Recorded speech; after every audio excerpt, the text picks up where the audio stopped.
Instant ആയിട്ട് വളരെ പെട്ടെന്ന് നമുക്കൊരു അച്ചാർ റെഡിയാക്കിയാലോ. എല്ലാവർക്കും ഇഷ്ടപ്പെടുന്ന ഒരു റെസിപ്പി തന്നെ ആയിരിക്കും കേട്ടോ. അതിനായിട്ട് നമുക്ക് 1 കിലോ പച്ചമാങ്ങയാണ് കേട്ടോ വേണ്ടത്.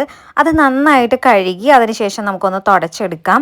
തുടച്ചില്ലാന്ന് വിചാരിച്ചും വലിയ പ്രശ്നമൊന്നുമില്ല, കാരണം ഇത് നമ്മൾ ഒരുപാട് നാൾ സൂക്ഷിക്കാൻ പാകത്തിനല്ല ഇത് ഉണ്ടാക്കുന്നത്. കട്ടിയില്ലാത്ത തൊലിയാണെങ്കിൽ നമുക്ക് അതിൻ്റെ തൊലി കളയണം എന്നില്ല കേട്ടോ. ഞാനിവിടെ തൊലി കളഞ്ഞിട്ടില്ല. നല്ല കട്ടിയൊക്കെ ഉണ്ട്, ചിലതിന് കയ്പ്പ് ടേസ്റ്റ് ഒക്കെ വരുമ്പോൾ നമുക്ക് ആ ഒരു തൊലി വേണമെങ്കിൽ കളയാം കേട്ടോ. അതിനുശേഷം നമുക്ക് ചെറുതായിട്ട് കട്ട് ചെയ്തെടുക്കാം കേട്ടോ. ചെറിയ ക്യൂബ്സ് ആയിട്ട് നമുക്കിത് കട്ട് ചെയ്തെടുക്കാം. എന്നിട്ട് നമുക്കതൊരു പാത്രത്തിലേക്ക് മാറ്റാം. അതിലേക്ക് നമുക്ക് 2 സ്പൂൺ കാശ്മീരി മുളക് പൊടി ചേർക്കാം. അത് നല്ല കളർ കിട്ടാൻ വേണ്ടിയിട്ടാണ്. എന്നിട്ട് 3 സ്പൂൺ എരിവുള്ള മുളക് പൊടിയും നമുക്ക് ചേർക്കാം. ഇനി അതിലേക്ക് നമുക്ക് 1 സ്പൂൺ ഉലുവ പൊടിച്ചതും 1.5 സ്പൂൺ കായം പൊടിച്ചതും അതുപോലെ തന്നെ 1 സ്പൂൺ ഇഞ്ചി ചെറുതായിട്ട് കട്ട് ചെയ്തതും ഞാൻ ചേർത്തിട്ടുണ്ട്.